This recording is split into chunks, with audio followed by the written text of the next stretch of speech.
Halo, Assalamualaikum adik-adik semua. Kenalin, nama aku Kak Alia. Dan hari ini aku bakal ngejelasin nih tentang materi dari mata pelajaran IPA kelas 4, yaitu tentang alat indera pada manusia. Kalian penasaran gak nih untuk belajar hari ini? Kalau penasaran, yuk kita simak materi berikut ini. Nah, jadi sebenarnya apa sih itu alat-alat indera pada manusia dan macam-macamnya ada apa aja sih?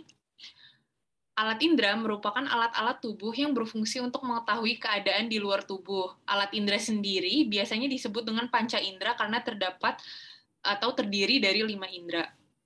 Nah, berikut merupakan 5 alat indera pada manusia. Yang pertama itu ada indera penglihatan, yaitu mata. Yang kedua ada indera pendengaran, yaitu telinga. Yang ketiga ada indera penciuman atau hidung. Yang keempat ada indera pengecapan atau lidah. Dan yang terakhir ada indera peraba atau kulit. Nah, yang pertama aku pengen ngejelasin tentang indera penglihatan atau mata kita. Jadi mata kita itu terdiri atas dua bagian. Yang pertama itu adalah pelindung atau pendukung mata, dan di pelindung mata ini terdapat alis mata nih. Jadi buat di pelindung mata kita terdapat alis mata yang berfungsi untuk melindungi mata kita dari keringat yang mengalir dari dahi. Terus yang kedua juga ada kelopak mata yang berfungsi untuk melindungi mata dari debu, asap, keringat, dan juga gangguan binatang. Yang ketiga ada bulu mata yang berfungsi untuk melindungi mata dari benda-benda asing. Yang keempat ada kelenjar air mata yang terdapat di pojok mata ini yang berfungsi untuk membasahi kornea sebagai pelumas agar mata tidak kering sehingga mudah untuk digerakkan. Dan yang terakhir ada otot mata yang berfungsi untuk menggerakkan mata dari kanan ke kiri ataupun dari atas ke bawah. Nah, terusnya ini ada bagian mata yang kedua, yaitu bagian-bagian mata dalam. Yang pertama itu ada kornea. Kornea ini merupakan lapisan terluar dari bola mata kita. Dia berfungsi untuk meneruskan cahaya yang masuk ke mata. Terus yang kedua, ada bagian namanya iris atau yang biasa disebut dengan selaput pelangi. Jadi warna selaput pelangi adalah warna mata kita, dan iris ini berfungsi untuk mengendalikan cahaya yang masuk ke dalam mata. Yang ketiga bagiannya, ada yang namanya pupil, dan pupil ini terdapat di tengah-tengah iris. Pupil sendiri merupakan lubang yang akan mengatur banyaknya cahaya yang akan masuk ke dalam mata.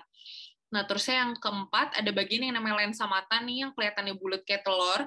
Ini berfungsi untuk memfokuskan dan meneruskan cahaya yang masuk ke mata agar jatuhnya tepat pada retina. Terusnya di lapisan ini ada yang namanya retina. Retina ini berfungsi untuk menerima cahaya yang masuk ke mata setelah diterima dari bagian-bagian mata yang ada di depan. Dan yang terakhir ada saraf mata yang berfungsi untuk menerima dan meneruskan rangsangan cahaya ke susunan saraf pusat kita, yaitu otak. Nah, berikut ada 4 macam kelainan atau penyakit pada mata yang biasanya sering ditemukan. Yang pertama itu ada rabun dekat, kondisi di mana mata tidak dapat melihat benda-benda dengan dekat. Terus yang kedua ada rabun jauh, itu kondisi di mana mata tidak dapat melihat benda-benda yang jauh. Dan yang ketiga adalah mata jauh, yaitu kondisi di mana mata kita tidak dapat melihat dengan jelas jarak jauh maupun jarak dekat. Terus yang terakhir nih ada katarak, jadi kondisi di mana mata penderita katarak ini tampak diselimuti oleh lapisan putih. Nah, terus aku juga sekalian pengen ngasih tahu nih, ada 5 cara untuk menjaga mata kita agar sehat. Yang pertama, kita nggak boleh untuk membaca dengan jarak terlalu dekat ataupun jarak terlalu jauh. Jadi jarak membaca yang baik itu adalah kurang lebih 30 cm. Terus yang kedua, kita sangat tidak dianjurkan nih teman-teman untuk membaca di tempat yang kurang cahaya atau terlalu terang. Terus juga jangan tidur sambil tiduran, jangan membaca sambil sambil tiduran. Hindari mata dari debu atau benda lain yang mengganggu, dan jika mata kita terasa sangat sakit atau penglihatan kita terganggu, disegerakan untuk pergi ke dokter. Nah, yang kedua, kakak pengen ngasih tahu tentang indera pendengaran atau telinga. Kalau untuk bagian telinga sendiri terbagi atas 3, yaitu ada telinga bagian luar, telinga bagian tengah, dan juga telinga bagian dalam. Nah, telinga bagian luar ini terdiri atas daun telinga, lubang telinga, dan juga saluran telinga luar. Dan ini berfungsi untuk menangkap getaran suara. Nah, kalau telinga bagian tengah, itu ada 3 bagian, yaitu ada gendang telinga, ada tulang-tulang pendengaran yang terdiri atas tulang martil, landasan, dan sanggurdi, yang ada di bagian sini, dan juga ada saluran Eustachius yang menggabungkan rongga telinga dengan rongga mulut. Nah, kalau misalkan bagian tengah dari telinga ini berfungsi untuk meneruskan getaran suara yang tadi ditangkap dari bagian luar ke bagian dalam. Nah, yang terakhir itu ada telinga bagian dalam, dan telinga bagian dalam ini terdiri atas tingkap jorong dan juga rumah siput atau koklean yang ada di belakang sini. Di dalam koklea sendiri terdapat cairan limfa yang akan bergetar jika ada bunyi. Nah, jadi kalau misalkan si cairan limfa ini udah bergetar, kita jadi bisa mendengar suara gitu. Terusnya yang menariknya lagi pada telinga bagian dalam ini, teman-teman, terdapat alat keseimbangan tubuh, yaitu ada 3 saluran berbentuk setengah lingkaran. Jadi dia ngebantu manusia biar tubuhnya seimbang. Nah, lalu ada 3 kelainan atau penyakit pada telinga yang biasanya ditemukan. Yang pertama itu ada tuli. Tuli ini disebabkan karena tersumbatnya lubang telinga, pecahnya gendang telinga, dan rusaknya saraf pendengaran. Yang kedua ada conge yang disebabkan oleh bakteri sehingga menyebabkan infeksi. Dan yang terakhir adalah pecahnya gendang telinga yang biasanya disebabkan oleh conge ataupun suara yang sangat keras. Nah, ada 3 cara nih untuk menjaga telinga kita agar tetap sehat. Yang pertama itu, menjaga kebersihan telinga agar lubang telinga tidak tersumbat. Yang kedua, jangan mengorek-ngorek telinga dengan benda tajam, karena ingat teman-teman, benda tajam dapat merusak gendang telinga kita. Dan yang terakhir, jangan mendengarkan bunyi-bunyi yang terlalu keras, karena getaran bunyi yang terlalu keras dapat merusak gendang telinga kita juga. Oke, abis ini aku pengen ngejelasin tentang indera penciuman atau hidung kita. Jadi selain untuk bernafas, hidung ini juga berfungsi sebagai indera pembau. Di dalam hidung kita itu juga terdapat rambut hidung atau selaput lendir yang berguna untuk menyaring udara yang kita hirup. Nah, terus kalau kelainan atau penyakit yang terdapat dalam hidung ini biasanya ada 3 nih yang paling sering ditemuin. Yang pertama itu ada influenza, yaitu dapat terjadi ketika virus menginfeksi hidung dan tenggorokan. Terus yang kedua ada sinusitis, yaitu pembengkakan dinding dalam hidung akibat virus. Dan yang ketiga adalah anosmia, atau hilangnya kemampuan seseorang untuk mencium bau.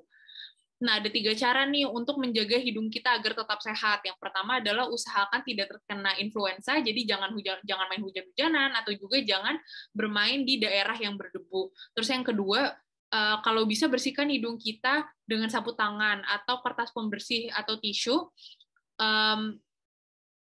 atau juga bisa dilaksanakan pada saat kita mandi gitu. Dan yang terakhir adalah jangan mencabuti bulu-bulu di hidungmu, karena itu merupakan salah satu syaraf pembau kita. Nah, yang keempat ini ada indera pengecapan atau lidah. Jadi lidah sendiri itu merupakan indera pengecap untuk mengetahui rasa makanan. Nah, lidah ini juga berfungsi untuk mengatur letak makanan di dalam mulut dan sebagai alat bantu manusia untuk berbicara. Nah, jadi ini merupakan bagian-bagian dari lidah. Jadi kalau misalkan di pangkal lidah ini adalah untuk merasakan rasa pahit, yang warna biru itu untuk rasa pahit. Terusnya tepi lidah ini yang warna kuning itu untuk mengecap rasa asam. Terus habis itu ada lagi nih tepi lidah bagian depan atau yang warna hijau itu untuk mengecap rasa asin. Dan yang terakhir itu adalah ujung lidah kita untuk mengecap rasa manis nih yang warna merah.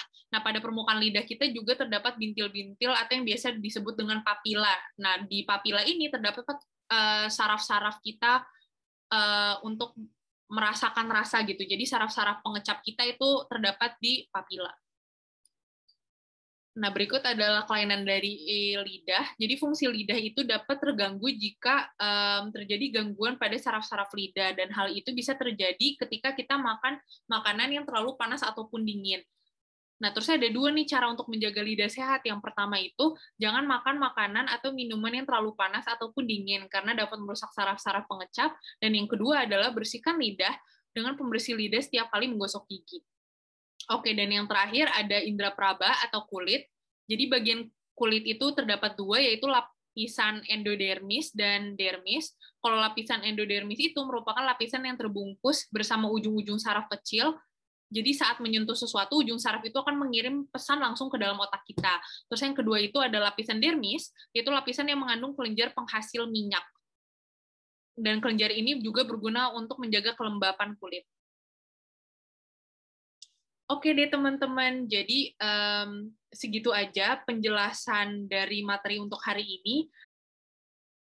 Jadi buat soal latihannya, yang pertama sebutin nih macam-macam alat indera tuh ada apa aja ya. Terus yang kedua berikut yang merupakan bagian pelindung mata kecuali Yang ketiga, ada pertanyaan bagian mata yang berfungsi untuk mengatur cahaya yang masuk ke dalam mata adalah, bagian lidah yang berfungsi untuk mengecap rasa pahit adalah, dan ketidakmampuan indera pembau untuk mencium bau disebut. Nah, terusnya pertanyaan 2 sampai 4 ini bentuknya pilihan ganda ya, teman-teman. Jadi tinggal dipilih aja A, B, C, atau D. Dan juga videonya bisa langsung di-pause kalau misalkan kalian butuh waktu lebih untuk menjawab soal latihan ini. Oke deh teman-teman, jadi segitu aja penjelasan dari aku untuk hari ini. Semoga materinya bermanfaat ya. Terima kasih semua udah mendengarkan. Wassalamualaikum warahmatullahi wabarakatuh.